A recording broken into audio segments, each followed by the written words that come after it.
Feds lower interest rates by a quarter basis point. What does that mean for you? Does this affect you in a positive way, a negative way, and how will this ultimately affect the overall market? Just a few weeks back, interest rates had gotten reduced by a quarter basis points in addition to the quarter basis point reduction that we just experienced last week.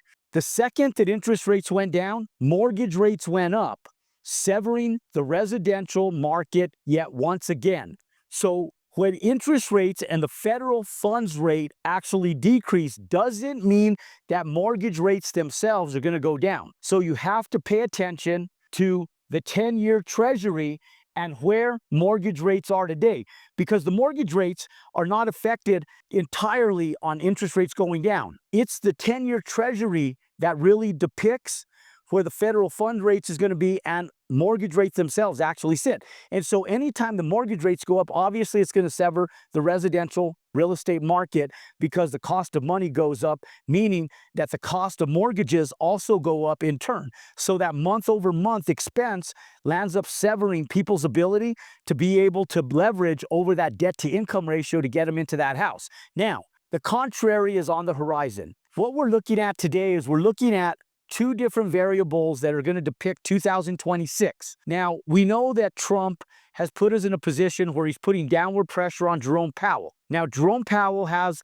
less than 6 months left in his term, and by the end of the first quarter of 2026, we will be appointing a new person to replace Jerome Powell to take care of the Federal Reserve and ultimately depict where the country is going in regards to interest rates and the cost of debt and money. Now, you got to pay attention to both of these. Now, let's take a step back and let's talk about single-family residential development, and then let's talk about commercial development. You're going to need to know both ends of this.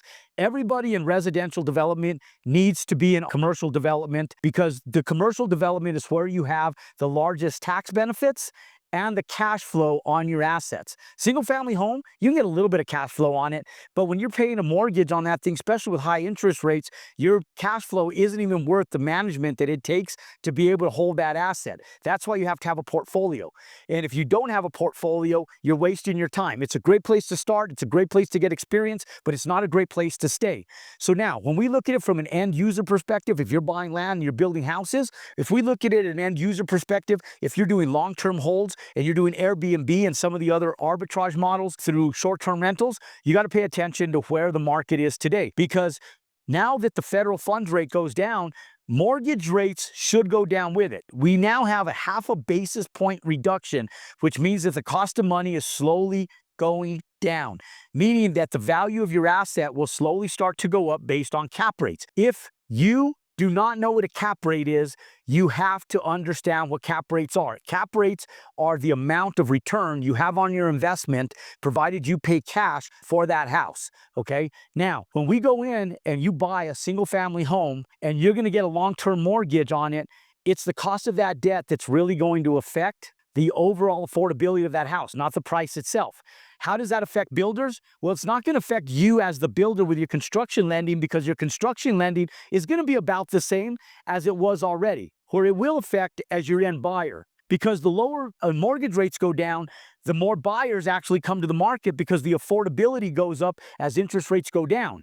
So you building it, even if you're at 6.5%, 7%, 7.5%, even 8%, and the cost of your money even rises as high as 10%, the money is an escalating loan. Meaning that when you get your draws from the bank, you only pay the interest on what you've drawn from the bank. They're not going to go dump $800,000 in your bank account, but they will give you a payment for the land that we sit on today. Then the second draw might be for the dirt work, the grubbing, the cleaning, the pad site. Then the next draw might be for the actual foundation, the plumbing rough-in, and maybe the lumber package. Then the next draw a month later might be on the framing labor, the roofing, the drywall, and the components that you've completed up to date. Now, if you haven't completed these line items, you don't get paid on these, meaning you do not pay interest on that money. So the build is a 6 to 8 month build. So 12 months you have that money out, You're going to pay that one time, you dissolve the debt service on that, and then you move on to your next build. You're not going to be affected by it long term because you're not getting severed by that day, that month in, month out debt service like the end user. Now, an end user comes in, lives in that house for 10 years, 20 years, 30 years. How they stabilize that mortgage is going to affect their out-of-pocket cost. And if mortgage rates take a year to go down, that means that for a year, the cost of that debt is going to be in excess of what they would pay otherwise, provided the mortgage rates go down. Now, that affects your ability and your market pool for buyers in that sector. They know if interest rates are going down, they're going to wait out the market to see if they can get a better deal, and they can get money at a more inexpensive rate. Is to save several $100s on a month in, month out basis.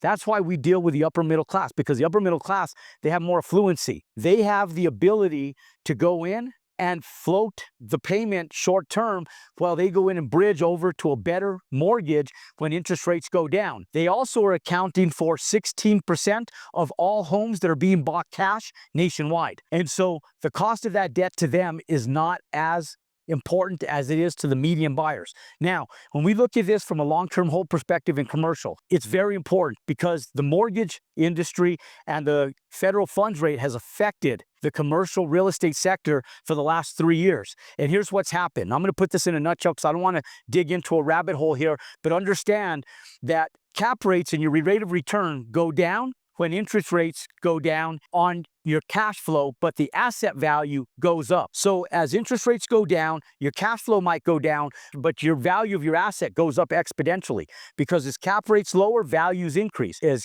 interest rates and cap rates go up, values decrease.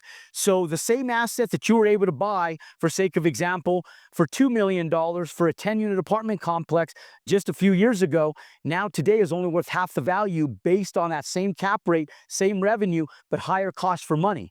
And so what's happened in the open market is that if you go in and you stabilized an asset 3 years ago at a 3% cap rate, that same asset today that's stabilized at 6.3% is only worth half the value as it was 3 years ago. So you cannot refinance that asset. So anybody that was on a floating rate mortgage that was on like a 5-1 ARM or a 3-1 ARM, meaning that you had a 5-year fixed rate term, and then on year number 3 or year number 5, it became an adjustable rate mortgage. Now it goes up to the current interest rates. So if the cash production is only 3% a year, but your interest rate rises to 7, 8, 9% a year, the debt service cannot be serviced by a 3% cap rate. There's not enough return on that investment to pay this mortgage. So what ends up happening is these go into default. In 2023-24, a lot of the buyers that bought in 2018, 19, 20 were doing what's called loan modifications. They were doing loan mods, and they were trying to bridge over the gap, hoping that mortgage rates and interest rates would go down. So what happened was these folks would come in, they would do these loan modifications with the bank. The bank would say, okay, we'll give you 12 months. We'll give you 16 months. We'll give you 18 months at 6% interest. You're going to have to take the equity capital that you normally service as profit from the equity and then service that for the debt service on your debt itself to be able to float the difference between the 3% and the 5%, 5.5% on that loan modification. The bank can no longer afford to sell you debt at 3%. They want to sell it to you at 6, 7, 8, 9%, but they'll go do a loan mod temporarily and they'll break even, you'll break even, your equity partners in the deal lose distributions, severs relationships with equity investors because you can't afford to pay them anymore. And now, when those loan mods expire, which they're expiring now, $2.7 trillion worth of commercial real estate comes to the open market. It's taken too long for interest rates to go back down and stabilize.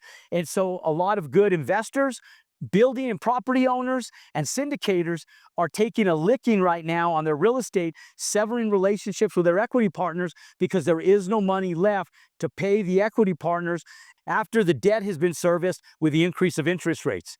So now that interest rates and mortgage rates are starting to come back down, we'll be able to stabilize these. The loan mods won't be needed anymore. It'll give people a deep breath of relief to be able to refinance into lower interest rates. We're not there yet with commercial real estate, ladies and gentlemen.